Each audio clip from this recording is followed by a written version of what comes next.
Dans cette capsule vidéo, nous allons revenir au peuple des Ruthènes, peuple gaulois qui a fait parler de lui quant à sa formidable richesse minière. En compagnie de Monsieur Paillet, nous allons parler de ce trésor ruthène, si convoité. En effet, ces métaux, jalousés, entraient dans la composition de nombreux objets et ouvrages que nous verrons dans la seconde partie de cette capsule, ce qui leur conférait une aussi grande valeur.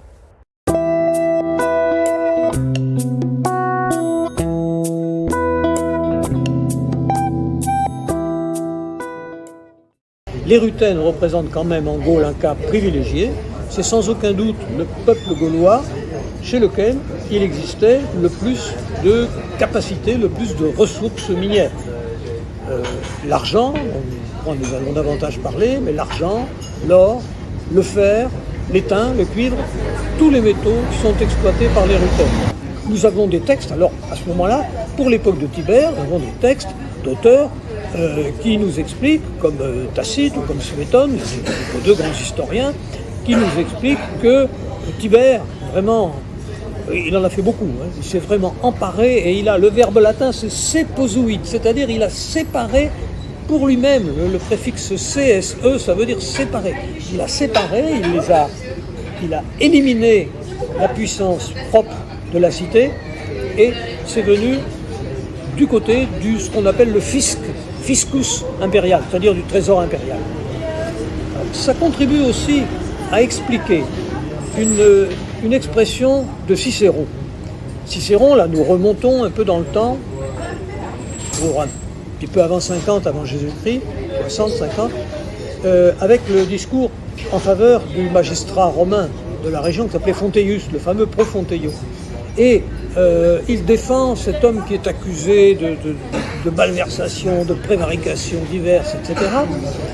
Et quand il le défend, il dit « Ah, ces Ruthènes qui ont un aerarium, c'est-à-dire un trésor, comparable à l'aerarium romain et concurrent de l'aerarium romain. » C'est évidemment une exagération incroyable, parce que l'aerarium romain, c'était le trésor du peuple romain. Et la comparaison se comprend. Elle est excessive, mais elle est révélatrice pour nous.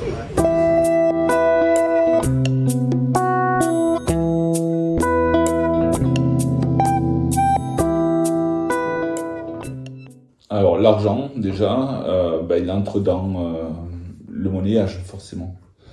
Monnayage d'argent qui se développe, qui se met en place véritablement à la fin du IIIe siècle avant notre ère.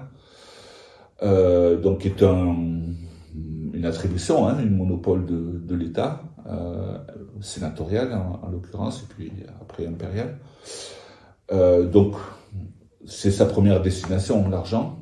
En tout cas, une partie de l'argent qui était extrait des mines hispaniques en particulier, sachant que cet argent, ces monnaies servent notamment à payer dans les transactions d'une certaine importance, payer les fonctionnaires par exemple, régler un certain nombre de dépenses, payer les soldats. Mais une partie de cet argent restait aussi dans les provinces où était utilisé à d'autres fins que des fins monétaires. Pour l'orfèvrerie en particulier, la statuaire. Des choses qu'on connaît mal parce que, évidemment, ces statues d'argent ou l'orfèvrerie, c'est pas ce qui nous est parvenu en plus grand nombre aujourd'hui. Donc, c'est un métal précieux et qui sert justement à des usages importants du point de vue de l'économie en particulier. Le plomb, alors, se produit à plus grande échelle, évidemment, que l'argent. Il entre dans la confection d'ustensiles divers, on va dire. Il entre dans la construction, d'une manière générale. Donc dans l'architecture, ça sert à sceller des joints, par exemple. Il sert aussi dans la construction navale. Donc il a une utilisation pratique assez large. Et il sert en particulier, c'est le matériau de prédilection de la grande hydraulique romaine. hein, tout ce qui est amenée d'eau, canalisation. Alors on peut utiliser le bois, on peut utiliser le cuivre, alors le cuivre peut-être, et encore je ne sais pas, le bois ou la terre cuite, mais on utilise aussi beaucoup le plomb. Hein, et le plomb, on connaît beaucoup de conduites de plomb de par le monde romain. Donc pour alimenter soit des habitations privées ou des maisons privées plus que des habitations, soit des thermes évidemment. On utilisait aussi le plomb pour les conduites forcées des siphons dans certains tracés dans certains aqueducs dont les tracés devaient franchir des